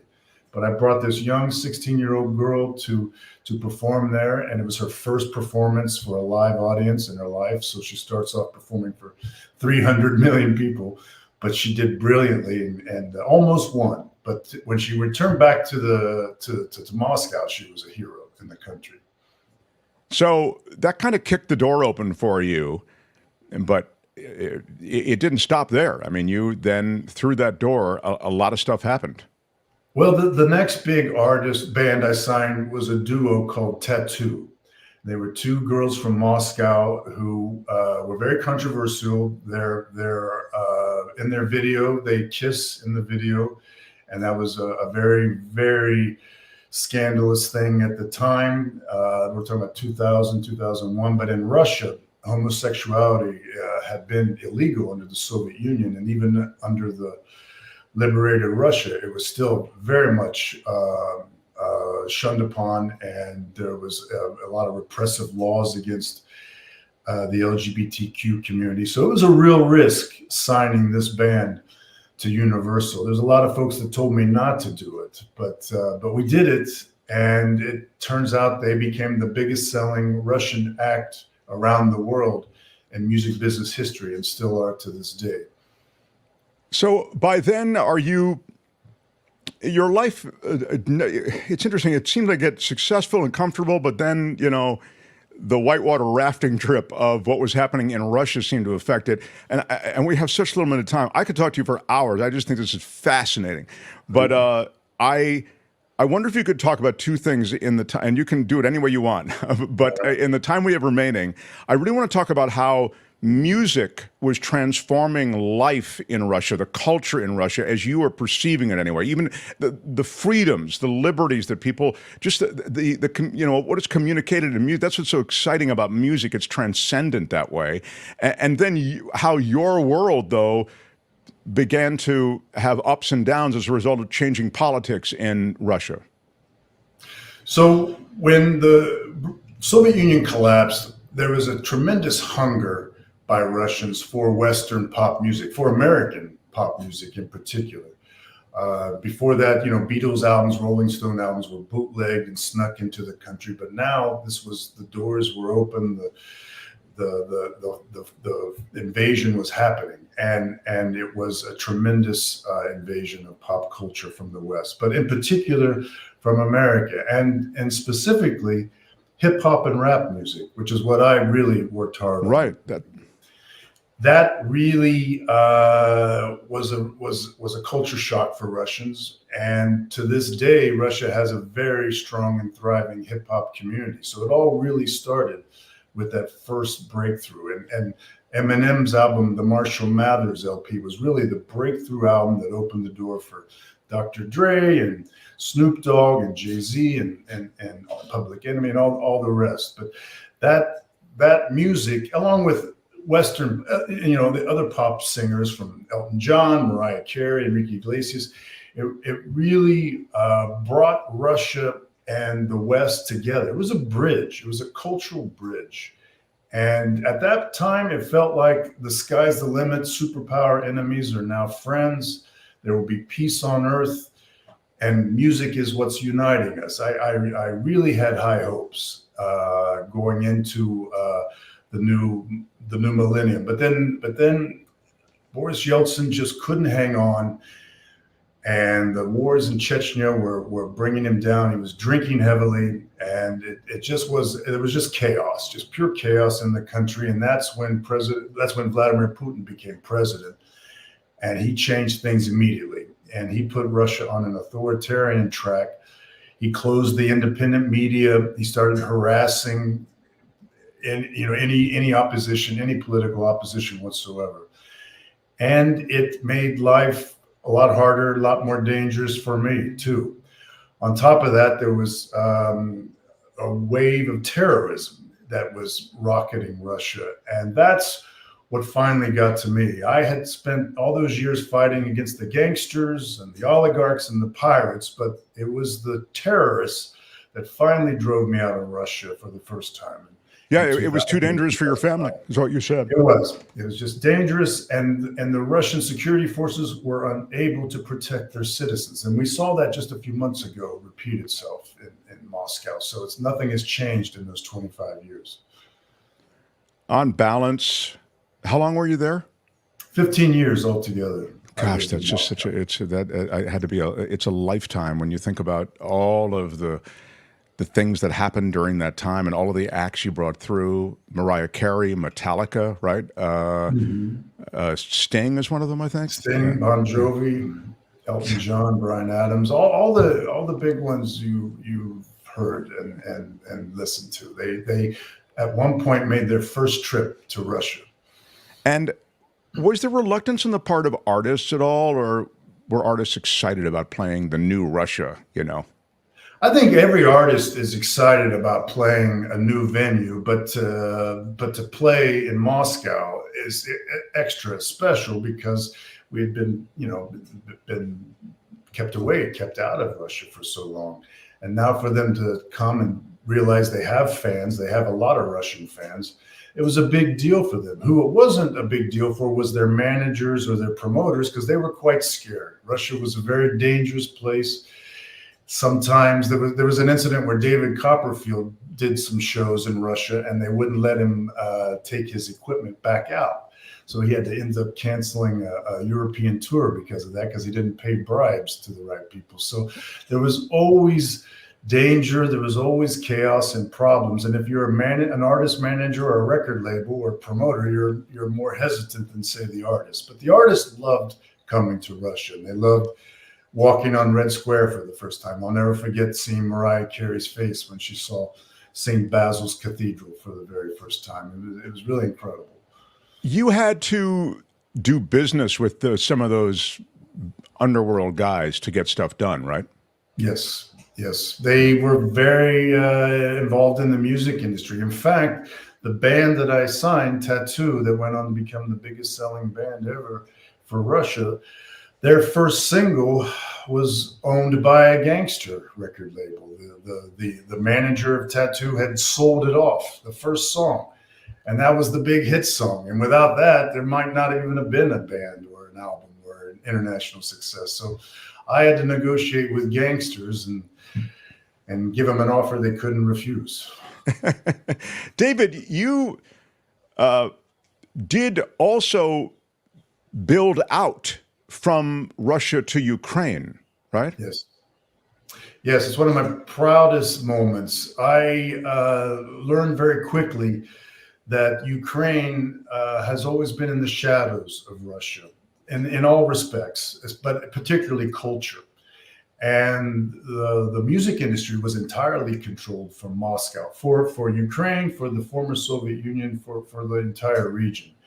But we at Universal realized, hey, that's a music market in Ukraine. Let's set up its own music industry there and have them develop their own artists and of course help sell and promote international artists in Ukraine, just like we're doing in Russia. So I helped open the very first Universal music office in Kiev in 1999. And that was the first step. Then a lot of other record labels followed. And eventually Ukraine got its own modern music industry side by side with the Russians. It's all the tougher then to watch Ukraine endure the aggression from Russia, I'm sure. I'm sure you have friends, colleagues, and it's heartbreaking, I'm sure. I do. It breaks my heart very much. It's one of the great tragedies of this century. And I went to Ukraine a year ago in May to see those colleagues and friends and see how they were holding up after a year of war. And when I was there, I realized they're fighting not just for territory, they're fighting for their culture. And they're fighting for justice, too. There's been a tremendous amount of war crimes, terrible war crimes committed during this war. And I visited a village in the suburbs of Kiev called Bucha, where some of the very first war crimes were uncovered. And I write about it in the book, how this really shook me to the core. And I realized I had been helping for the past 30 years a country, Russia, build bridges, cultural bridges with the West. And now this country was terrorizing its neighbor, Ukraine. And so that was a real moment for me to realize maybe I've been wasting my entire life and all my efforts helping the wrong country. And that's why I'm so committed to helping Ukraine now survive this war and resist. David, your book is terrific. It's so personal and reflective and well done, with a shimmer of celebrity and underworld. It's just terrific. Congratulations. Whoever wrote it with you is to get that some plaudits along the way. Absolutely. Fred is a terrific writer, and we had a lot of fun putting this together. And he's a real expert on the Billboard charts and anything in the music business. So that's why this is a really interesting book, not just for folks who like Russian culture or history, but people who enjoy reading music industry stories. Oh, yes, very much music industry stuff, and I'm sort of half kidding about Fred too, because he's very accomplished in the music world, and so it's so cool that he's a music journalist, and he also had this ability to work with you, and you collaborated so beautifully on this book, man. I wish you the very best on it. Rocking the Kremlin. Thank you so much. We'll have a link to it in both the breakout video and in the main podcast. But congratulations, and I hope we talk again, David. As I said, thank you. I really appreciate the opportunity. Thank you so much. All right, David Cenk, everybody. Right on. The Mark Thompson Show. cool guy. What a cool guy. That was just, skimming the surface of what's in that book and some of those personal stories. Unreal. Just so fascinating. Gosh. We get some great people through this show. We really do. Imagine having to work with a Russian mob to get artists seen. That's right. Crazy and scary. Yeah. We're lucky he was sitting here with us today. Well, he said it. I mean, it was scary, and but I needed to do it. But then the real scary thing was the terrorism thing. Once the terrorists, came to the point, they hit a threshold where he just wasn't comfortable anymore with it. He felt his family was too, not safe. So, but wow, what a and just props to anyone who can learn Russian. Yeah, learn Russian. I think he lost a friend, as I recall from the book. He lost a friend in the 007 downing. They shot that Korean airliner down. Do you know what I'm talking about? They shot the Russians shot down a Korean airliner, and David had a friend on board, a woman that he Google it. Yeah, you'll find it. It's. And the Russians made up an excuse, like it was a spy plane.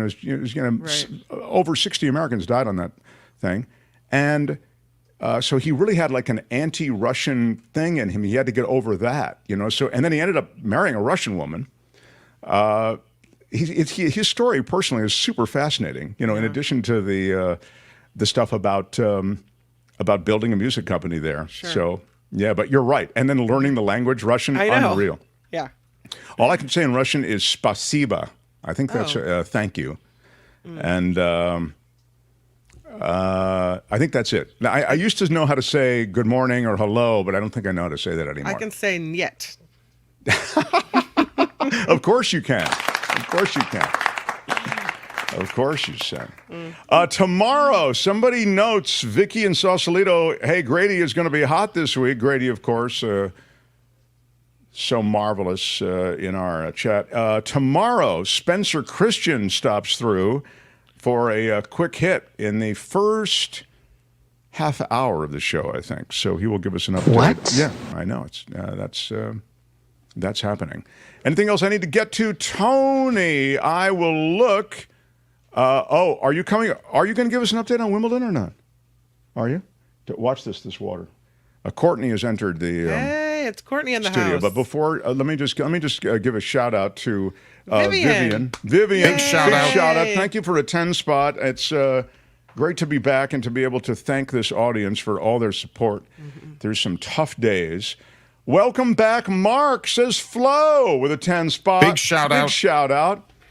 Welcome back, Mark. Kim was awesome in your absence. I agree. She was awesome. I saw a bunch of the show, and she was really great. Between the debate and immunity decision, is there still hope? Feels like we are in a long episode of The Twilight Zone. We got to hang in there. Yeah, these are tough times for sure. Well, more on that. It's a continuing story for sure. Flo, I agree with you, Flo. And Mike, look at you, Mike, with a $20 super sticker. Big shout out. Thank you so much, Mike. If I can say so much. Precisely. And Flo says for $5 super chat, happy Pride worldwide to all. And Broadway's Billy Porter is amazing. Big shout out. Yeah. You're a Billy Porter fan, I think, Courtney. Aren't you a Billy Porter fan? Yeah, I'm a huge Billy Porter fan. You're a huge Billy Porter fan. Yeah. And I hate Monday. They make me weak in the knee. I hate Mondays, says Harry. Yeah, well, big shout out. Nobody likes Monday. But this is one of those weeks where you'll get to... Yeah. Well, then you haven't heard True Crime yet. Yeah. True Crime Corner. True Crime Corner will air... That might change your mind. ...at this time in the future. But today, we're going to just have Courtney make a brief appearance. Just say hi. Yeah. Hi. Is her level okay, Tony? Although I have an update. The Karen Reed trial just came through as a mistrial. Oh, what's happening in Massachusetts? Yeah, so a hung jury. It's a mistrial, and they're reconvening on I think it's July 21st or 23rd. Will you remind us all? Karen Reed trial is the trial of the woman who's on trial in Massachusetts for killing her her boyfriend. It's alleged that she ran him over. She is defending herself, saying that it was a cover-up with the Boston police. or the Massachusetts police. So, the trial. And a lot of the facts point to the fact that it probably was. Probably was a cover up. Yeah. But it probably was the cops that killed him and the cops that covered it up. Yeah. Yes. The evidence would support that. However, it is a hung jury and it is now a mistrial. So they've been deliberating since Thursday of last week. So. Wow. Thank you for the True Crime Corner update. Yeah. Now, I would ask you, Courtney had an interesting Wimbledon fact. I did. And I will tell you, as a keeper of many facts, that I did not know this. And I also am a huge tennis fan. Yeah. And yet I still didn't know this. I will ask you now, Courtney, to present to the group, if you will, my loving audience that I adore. Yes. Everybody listening, everybody watching who listens and likes this show and replay, that recommends certain things. These are very cherished people, every single one of them. Smash it with your iron rod. Yeah, everybody smashes the like button. So share with them, because some of them might know this, but I didn't know it, and I want them to know this fact about Wimbledon that you learned. So I read this. I haven't confirmed. Well, did you read it? Wait a minute. I'm sorry. Hold on a second. I thought this was something that you actually. I read it from a I thought very this is reliable. a news authority, which is Instagram. The first thing she does is start apologizing. Well, I read this. I don't know if it's really because I know someone in the audience is going to say that this is not the case. No. But okay. It's David Attenborough. All right. Yeah. David Attenborough. He ran the BBC Two. Brilliant British broadcaster and conservationist, I think. Ran that network. And he was the first to put cameras with color to capture a tennis match. And that was Wimbledon. Wow.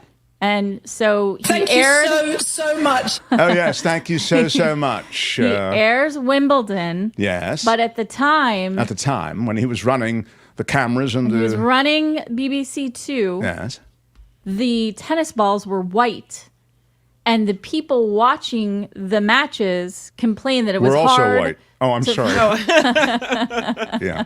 Thank you. Thank you. That was not on Instagram, but yeah. And so it was difficult for people to follow the ball because the ball was white. And so he made the suggestion, David Attenborough, that the ball become bright yellow.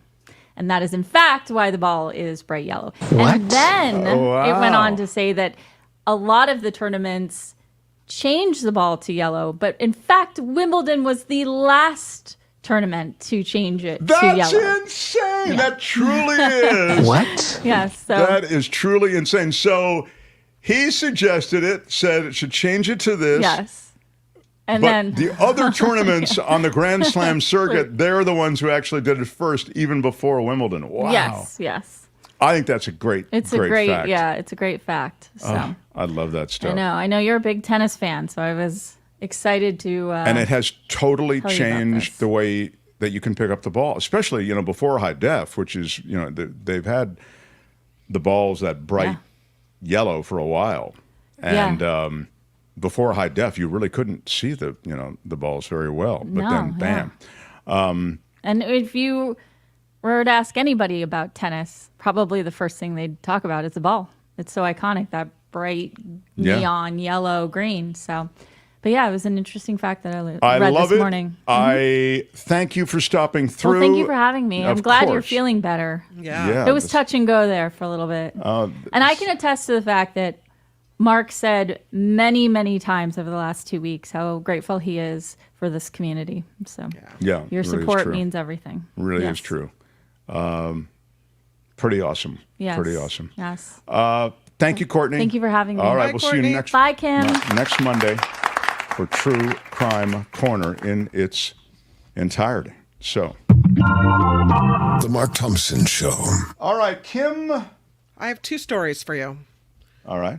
First story is that people should know about. There is a wildfire that has broken out near Fresno. Evacuations are underway, zero containment, not quite sure how big this one is. And the other one is a bit of sports news with Klay Thompson. I know. Oh, where is Klay going? Warrior people, Warrior fans, right? It is a Oh my God, that was the most dramatic dropout ever. So she's about to tell us where Clay's going to go, and then what is that? The web freezes up. Go ahead. Where's he going? There it is. Klay Thompson is going to the Mavericks on a 3-year deal. Wow. The Splash Brothers are no more. Well, what will the Warriors do? Yeah. Well, it was great, but it's over now for so that's that. Yep. The Warriors are going to have to, restructure anyway. So this was not unanticipated, but it is big news for those of us who follow Bay Area sports and the NBA in general. So, all right. On Mondays, once a month, we try to at least give some attention to the important creatures on this planet. I'm talking about animals. Now, a word about animals on the Mark Thompson Show. How about a warm welcome for the founder of DwanWatch, the worldwide news, which is found at DwanWatch.com. Also a very active Facebook community. You can sign up for the newsletter, which is what I do, and kind of get regular, I guess, updates on what's going on in the world of animals. Here is Karen Dawn, everybody. Yeah. Hello. Hello, Karen. Hello. Boy, there's so much going on. I like that you're covering some of this. I thought of you when that Native American thing hit about whaling, the macaw thing. Oh, it just gutted me, It's like, I talked about it on the show. I was really bless you. I had a letter in the New York Times about that, which basically was like a 3-line letter, which said, of course, it's important to respect macaw traditions, but we also have to respect the whale's right to live and respect our rights the rights of most of us to want to protect the whales and enjoy their lives, and also respect the rights of society to have animal welfare laws, which it's pretty much guaranteed that the killing of a whale with the traditional harpoon methods can't match. And so I suggested that the macaw, really, it is time for them to find another way to celebrate or commemorate their long history of hunting whales, because theirs isn't the only right. There is an expiration date on tradition, depending on the tradition, and the cruelty, the unmitigated cruelty, is unacceptable. And the idea somehow that there could be any agency that would greenlight this, as you say, it flies in the face of basic humanity, which is hard to come by these days, basic humanity. And these are highly social creatures and majestic creatures, and already up against boat strikes and all the other ways that they can be taken out. And an increasingly noisy environment. They work on that, don't they? They work on sonar and sound, this kind of thing, that they have all these abilities. And it's a cluttered cacophony of stuff down there now, with all of those shipping lanes and all the rest. And now you're going to let gear. Yes, fishing gear. Thank you. And now you're going to let the macaws go after them. I'm sorry. I mean, the macaws could have taken the high ground and really, they could have gotten me on their side. But guess what? Guess who's an anti-macaw now? That's right. You're looking at him. And this leads us in so beautifully to something I wanted to talk about today. I was quite nervous talking about it today, but then thanks to, is it Cenk from the Young Turks? He just completely warmed me up on this issue, and I don't feel like I have to be alone against your audience on my issues with Biden. I wanted to chat about my friend Lou Regenstein had a Wall Street Journal op-ed that came out on Friday. And it's called, "What Does Biden Have Against Gray Whales?" Exactly. And it's to do with the fact that they're allowing this macaw hunt. op-ed goes through various anti-animal and anti-environmental rulings and issues that the Biden administration has taken the wrong stance on. And for me, there's one in particular that it mentions just briefly, Prop 12. But this is an issue that is the issue that got me into the animal rights movement. So my concerns about the Biden administration are not new. And I've been almost, I felt like me against the world, telling animal people that we have a problem here. And thank heavens for that awful debate, because now I'm not the only one who's saying we have a problem here with Biden, because there's a good chance we're going to get Trump if we run him. So that, of course, as Cenk mentioned, is not something that anybody who cares about the earth and animals wants. But what most people don't know, and I think, Mark, you might not even know this until I pointed out to you this morning, is that from the animals' perspective, it isn't only that Trump is bad. I'm well aware most people eat meat, and I'm also well aware that most people do not particularly want the animals who they're eating tortured for their entire lives. And that was proven in California when we had first Prop 2 and then Prop 12 a few years later, which firmed up the situation. And I was a spokesperson on Prop 2, official spokesperson. And what that did was ban what's called cell gestation crates. And these are something which I learned about. I mentioned these got me into the animal rights movement. I was always somebody who cared about animals. I was sort of veggie-ish. And I remember so well arriving home in my apartment in New York one week and having in my mailbox a photo of a pig in a cage, where it's an individual, and I can only describe it as a coffin-sized crate. And she spends pretty much her entire life in there. It's called a gestation crate. It's from the time she is impregnated, which is rape of a sort. She is in that crate, which is too small for her to turn her around in. She cannot turn around for her entire life. She cannot lie down with her legs outstretched. It is a long, narrow crate, and all she can do is take a couple of steps forward, a couple of steps back, and bite on the bars as she's going mad. I remember when I first saw this photo, I thought, oh, God, that's just horrible. But, I just knew those crazy animal rights activists had found some farm in Denmark somewhere that's doing this, and they're trying to convince us that this is typical. Well, then I read Animal Liberation, and I started reading more literature, and I got the awful news that this was the way that most breeding sows on American farms were kept in the second half of the 20th century. And that actually got me into the animal rights movement. I thought it's one thing to know that people eat meat, and I wish they didn't. But as far as I had known, animals were on farms, and there was that one bad day thing. And of course, it was a much worse day than anybody ever needs to have, and I don't want to support it. But when I learned that animals actually lived in crates, I decided to devote my life to trying to make a difference, because I really got that while I cared about human issues, there just were not any group of humans on the planet who had it as horrendously bad as animals did by the millions and millions and millions, and that our society was built on this kind of cruelty. And we find that when people learn about these crates, they're not okay with them. They don't want them. Now, when I say people, the majority of people, because when California voted on this, 2/3 of Californians voted to get rid of them.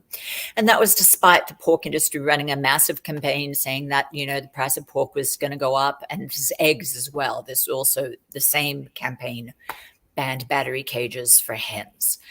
And Californians said, yes, we don't mind paying more for meat if our animals aren't tortured for their entire lives. And not only did 2/3 of people vote for this in California, but it got the most yes votes of any proposition in California history. Oh, I didn't know that. That's interesting. I didn't know that. Yeah, there had never been a proposition that had as many yes votes as Prop 2. And then that Prop does 12. speak to how people want less cruelty on their plate. Yeah, go absolutely. ahead.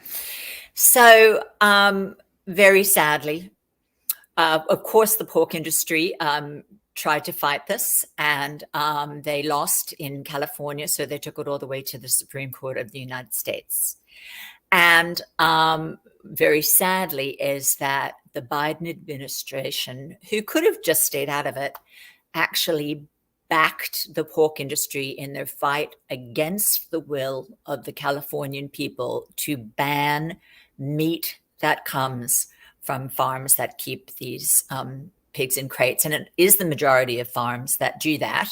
So California banning them did mean basically we had the opportunity to get rid of this hideous practice, because California is the 5th largest economy in the world.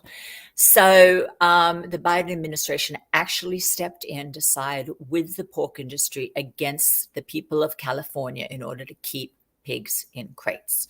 Now, because, as I said, this is the issue that got me into the movement, it was a deal breaker for me. And it meant that, I lost my personally, couldn't support Biden. DwanWatch, the organization, is absolutely apolitical, and it's not like Trump is great on animals. So we're not pretending, you should go and Trump. The first thing Trump. that Trump did in the first 2 weeks of his administration was roll back the Endangered Species Act. Yes. But now, as this, I mentioned that Lou Regenstein had this article in the Wall Street Journal, which I was hoping that you guys might just show what the piece looks like, and I hope people might go and Tony, take do a you look have at it, please? But did you not get it, Tony? Do you have it? Anyway, go ahead. Yeah. Didn't want to show it, I guess. But I don't know. Tony would show it if he could, I'm sure. I mean, okay. Yeah, I know it's not. That's not. It's a little distracting to have the video going, so I'll just talk about it. It's fine. But I will ask people to Google the Wall Street Journal article, "What does Biden have against gray whales?" Because we'll find that, Biden has done similar things with wolves, endangered wolves, supporting moves to get them delisted. So, both of these options are pretty awful when it comes to animals. So and before Thursday's debate, nobody wanted to hear that Biden was bad on animals because he was our one chance not to have Trump back. But to me, Thursday's debate was almost a relief because, okay, I'm not the only one who's saying, I had true doubts about Biden winning. And now it's like, maybe I'm allowed to let people know how bad he is on animals, because it might encourage people to get behind a candidate who's actually good on them. And so that's just, I would love people to check out this piece in the Wall Street Journal. Yeah, I think it's behind a paywall. It's looking to me like it's behind a paywall. That's probably the reason that Tony can't put it up. But in any case, I'm so sorry to hear that, because I could have definitely sent you guys a yeah, that's okay. gift Moving link, on. and I'm going to put it up on. I just want to say I'm going to put it up on a gift link on the DwanWatch Facebook page. Oh, that's great. Yeah. So the DwanWatch Facebook page. Yeah, it's a complicated thing. I'm not a big Joe Biden fan on a bunch of issues either. I don't know that it extends to, and as I say, I will run to the polls and vote for Joe Biden if he's the guy who's top of ticket. I don't give a damn what his position was. I don't give a damn about it. So but I in fact, I adore the fact that you expose the realities, because that's the only way that he'll change and those in the Democratic Party will change. So it takes nothing away from how much I adore the fact that you bring this to light. I find it repulsive. I find it repulsive that the Democratic Party, top of ticket, and his administration would in any way sanction or countenance this. And you know what it is? It's money. It's because the powerful ag lobby got to the administration as well. And we fight that, as you know, in factory farming and in a lot of other different aspects of the animal rights movement. But that's what it is. It's something else as well. It is that they know they can get away with it. And something else I sent over is an article I had in the Progressive magazine a few years ago called "Making Animal Protection a Political Issue." And I would love to see animal people take a stand and not tell people to shut up when they're saying that Biden's really, really awful on animals because we'll get Trump instead. But to be willing to say we really care about animal issues, they really matter, and we're not going to overlook how you are in animals. But historically, politicians know that they can get away with doing almost anything. They can't shoot their dog, but they can. Yeah, but when you say goat. get away with it, it's not just I don't do things just because I get away with it. I do things because I'm incentivized to do them, and then I can do them because I can get away with it. So they have to be incentivized in some way, and that incentive is in the corrupt, completely. I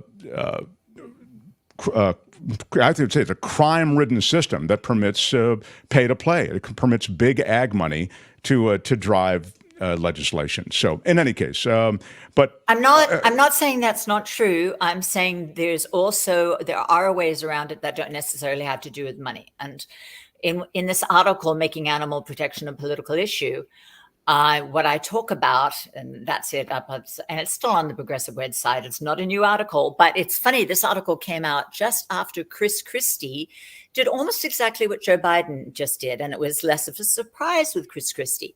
But Chris Christie's legislature voted overwhelmingly, over 90% of them, completely bipartisan, to ban gestation crates in New Jersey.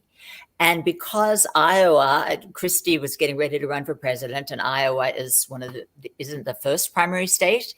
Right. The governor of Iowa got on the phone to him, and Christie actually vetoed his whole legislature's vote, and this was a bipartisan vote on the ban on gestation crates. And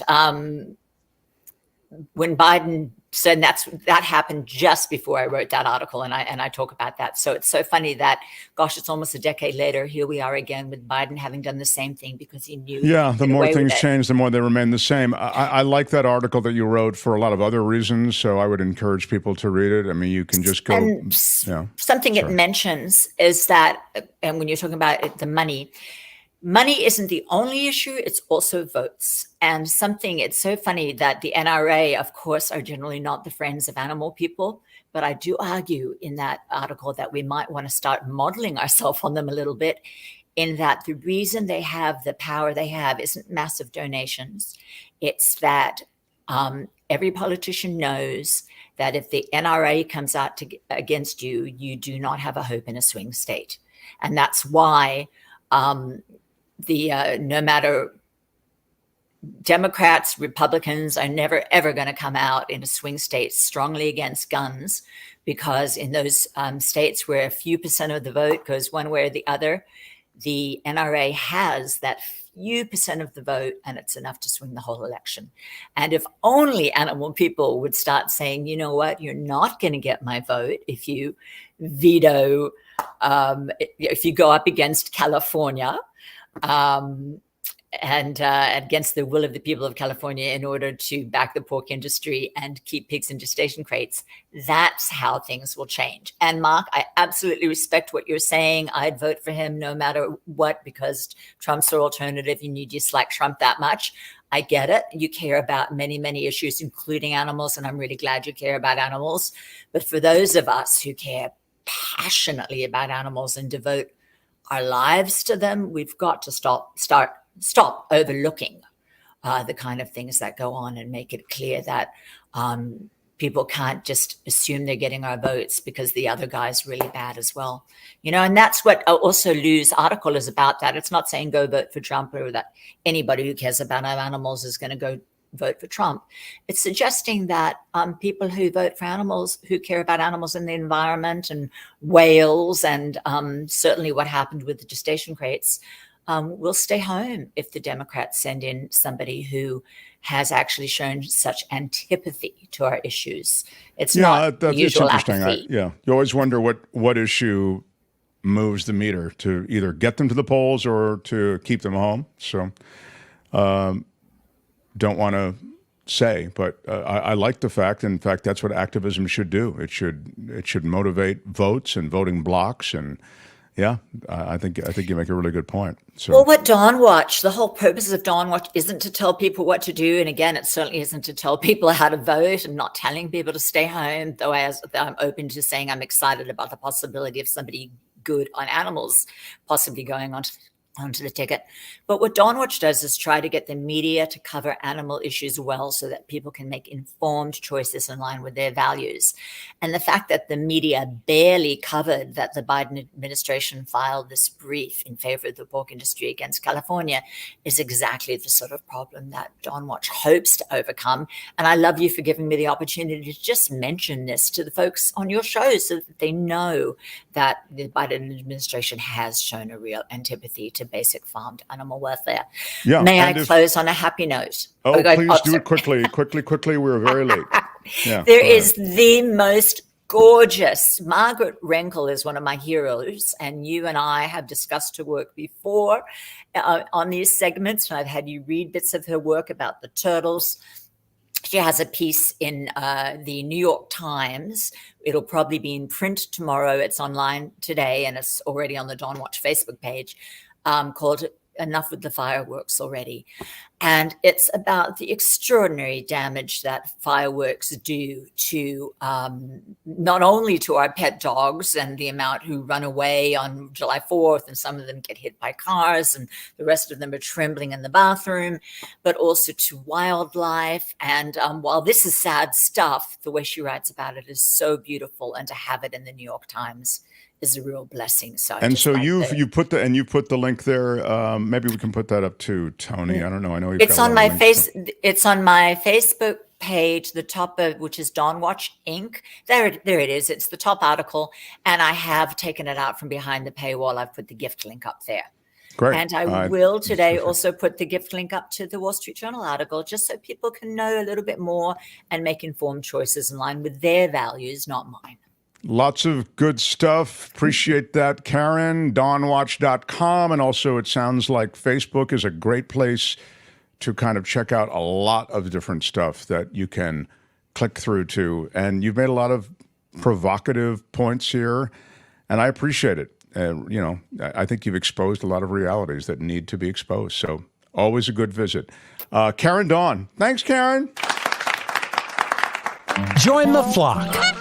Again next time for A Word About Animals on The Mark Thompson Show. Oh, yeah. The Mark Thompson Show. Wow, we've done so much. I can't believe it. I know. Jeez. I'm going to slap down one more story before we go. Do it, baby. Do it. Look at that. Liquor licenses for 2 of Trump's golf courses in New Jersey. Not renewed. They are wondering whether someone who's been convicted of a felony should hold a liquor license. Life just got complicated. Well, he's girl, baby, girl. He's winning the girl. You just no girl, baby, girl. He's winning the big cases today. Oh, girl, baby, That's girl. That's the one. Yeah. Don't even play. You're right. He's winning the big stuff today. He looks like he's skating to the oval. Looks troubling, God, to be bless honest. America. I was just trying to see if I heard from David Katz. Hang on a second. And I'll let everybody know in real time. Oh, that's from my doctor, who's named David also. Sorry. Yikes. Got more doctors in my... I went from 0 to apparently the old infirm guy who needs like cardiologist and, I'll need a specialist for this. Here it is. Here's David. Yes, David can do tomorrow. Yay! All right, good. So David will join, and that is something we'll have for you tomorrow. Mm-hmm. What else is tomorrow, Kim? Heather Kuda is coming on the show. Oh, Heidi Kuda is her name, and she is spectacular. Yeah, she's an investigative reporter, right? She's a 2-time Emmy Award-winning investigative reporter. Yeah. And she's really great. And she does a Substack called Betty Dangerous, and she's fearless. You'll like her. She's a strong woman with a... find out what she's about, yeah. Yeah, it's really, really cool. Yeah, I didn't pitch anybody today for anything, and it's just great to be back. What a day. We've had a lot of bad news out of the courts. But I think we also got some perspective on it, and we also got some perspective on the Biden situation. You know, Cenk Uygur makes a very compelling argument on the top of ticket argument with Biden, so that to be continued. David Katz tomorrow in the normal David K. Johnston spot since David's on vacation. So thanks, everybody, and I'm Shadow Stevens for the Mark Thompson Show. Bye-bye. Tony, we love you. We love you like this. Out of time. Bye. Quiet. Bye. Thanks, Tony. Kim, thank you. Till tomorrow, everybody. Bye-bye.